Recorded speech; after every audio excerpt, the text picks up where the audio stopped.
عورتوں کو چونکہ حضرت آمینہ کے یہاں بیٹا پیدا ہونے کی خبر ہو چکی تھی، اس لیے انہوں نے اپنے مردوں کو بتایا۔ جب لوگوں نے یہودی عالم کو حضرت آمینہ کے یہاں بیٹا پیدا ہونے کی خبر بتائی تو اس نے کہا، ذرا چل کر وہ بچہ مجھے دکھاؤ۔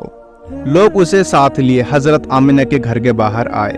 اس نے بچہ دکھانے کی درخواست کی۔ آپ نے بچے کو کپڑے سے نکال کر انہیں دے دیا۔ لوگوں نے آپ کے کندھے پر سے کپڑا ہٹایا۔ یہودی کی نظر جو ہی مہر نبوت پر پڑی، وہ فوراً بے ہوش ہو کر گر پڑا۔ اسے ہوش آیا تو لوگوں نے اس سے پوچھا، تمہیں کیا ہو گیا تھا؟ جواب میں اس نے کہا، میں اس غم سے بے ہوش ہوا تھا کہ میری قوم میں سے نبوت ختم ہو گئی، اور اے قریشو، اللہ کی قسم، یہ بچہ تم پر زبردست غلبہ حاصل کرے گا اور اس کی شہرت مشرق سے مغرب تک پھیل جائے گی۔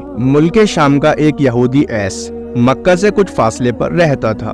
وہ جب بھی کسی کام سے مکہ آتا، وہاں کے لوگوں سے ملتا تو ان سے کہتا، بہت قریب کے زمانے میں تمہارے درمیان ایک بچہ پیدا ہوگا، سارا عرب اس کے راستے پر چلے گا، اس کے سامنے ذلیل اور پست ہو جائے گا، وہ عجم اور اس کے شہروں کا بھی مالک ہو جائے گا۔ یہی اس کا زمانہ ہے۔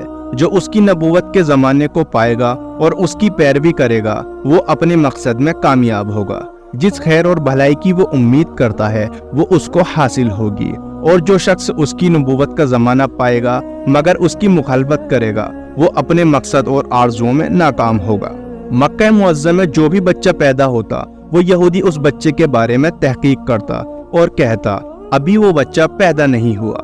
آخر جب نبی کریم صلی اللہ تعالی علیہ وسلم اس دنیا میں تشریف لائے تو عبد المطلب اپنے گھر سے نکل کر اس یہودی کے پاس پہنچے۔ اس کی عبادت گاہ کے دروازے پر پہنچ کر انہوں نے آواز دی۔ ایس نے پوچھا، کون ہے؟ انہوں نے اپنا نام بتایا۔ پھر اس سے پوچھا، تم اس بچے کے بارے میں کیا کہتے ہو؟ اس نے انہیں دیکھا، پھر بولا، ہاں تم ہی اس کے باپ ہو سکتے ہو۔ بے شک وہ بچہ پیدا ہو گیا ہے جس کے بارے میں تم لوگوں سے کہا کرتا تھا۔ وہ ستارہ آج طلوع ہو گیا ہے جو اس بچے کی پیدائش کی علامت ہے، اور اس کی علامت یہ ہے کہ اس وقت اس بچے کو درد ہو رہا ہے۔ یہ تکلیف اسے 3 دن تک رہے گی اور اس کے بعد یہ ٹھیک ہو جائے گا۔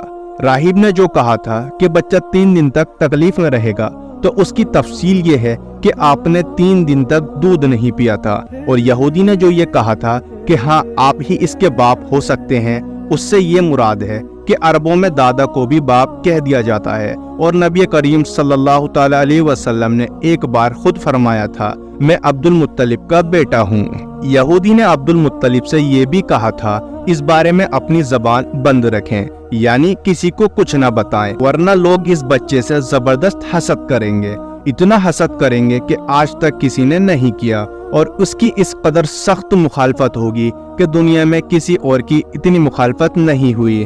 پوتے کے متعلق یہ باتیں سن کر عبد المطلب نے ایس سے پوچھا، اس بچے کی عمر کتنی ہوگی؟ یہودی نے اس سوال کے جواب میں کہا، اگر اس بچے کی عمر طبی ہوئی تو بھی 70 سال تک نہیں ہوگی، بلکہ اس سے پہلے ہی 61 یا 63 سال کی عمر میں وفات ہو جائے گی، اور اس کی امت کی اوسط عمر بھی اتنی ہوگی۔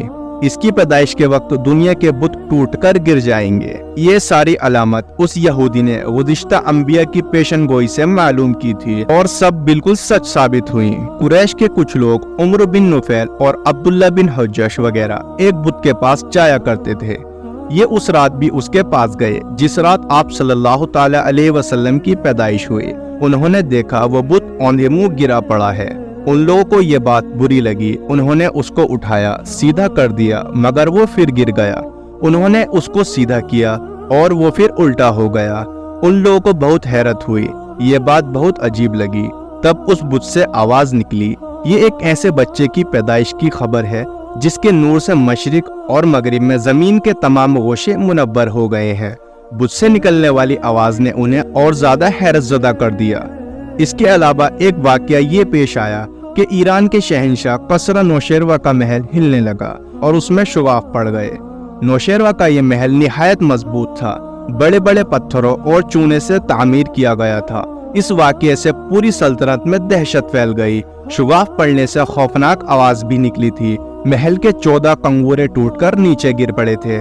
آپ کی پیدائش پر ایک واقعہ یہ پیش آیا کہ فارس کے تمام آتش کدوں کی وہ آگ بجھ گئی جس کی وہ لوگ پوجا کرتے تھے اور اس کو بجھنے نہیں دیتے تھے، لیکن اس رات میں ایک ہی وقت میں تمام کے تمام آتش کدوں کی آگ آنن فانن بجھ گئی۔ آگ کے پوجنے والوں میں رونا پیٹنا مچ گیا۔ کسرا کو یہ تمام اطلاعات ملی تو اس نے ایک کاہن کو بلایا۔ اس نے اپنے محل میں شگاف پڑنے اور آتش کدوں کی آگ بجھنے کے واقعات اسے سنا کر پوچھا، آخر ایسا کیوں ہو رہا ہے؟ وہ کاہن خود تو جواب نہ دے سکا، تاہم اس نے کہا، ان سوالات کے جواب میرا ماموں دے سکتا ہے، ان کا نام سطحی ہے۔ نوشیروان نے کہا، ٹھیک ہے، تم جا کر ان سوالات کے جواب لے آؤ۔ وہ گیا، سطحی سے ملا، اسے یہ واقعات سنائے۔ اس نے سن کر کہا، ایک عصا والے نبی ظاہر ہوں گے جو عرب اور شام پر چھا جائیں گے، اور جو کچھ ہونے والا ہے ہو کر رہے گا۔ اس نے یہ جواب کسرا کو بتایا۔ اس وقت کسرا نے دوسرے کاہنوں سے بھی معلومات حاصل کر لی تھی، چنانچہ یہ سن کر اس نے کہا، تب پھر ابھی وہ وقت آنے میں دیر ہے۔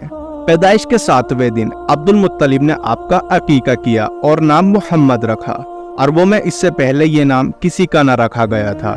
قریش کو یہ نام عجیب سا لگا، چنانچہ کچھ لوگوں نے عبد المطلب سے کہا، اے عبد المطلب، کیا وجہ ہے کہ تم نے اس بچے کا نام اس کے باپ دادا کے نام پر نہیں رکھا بلکہ محمد رکھا ہے، اور یہ نام نہ تمہارے باپ دادا میں سے کسی کا ہے اور نہ تمہاری قوم میں سے کسی کا ہے؟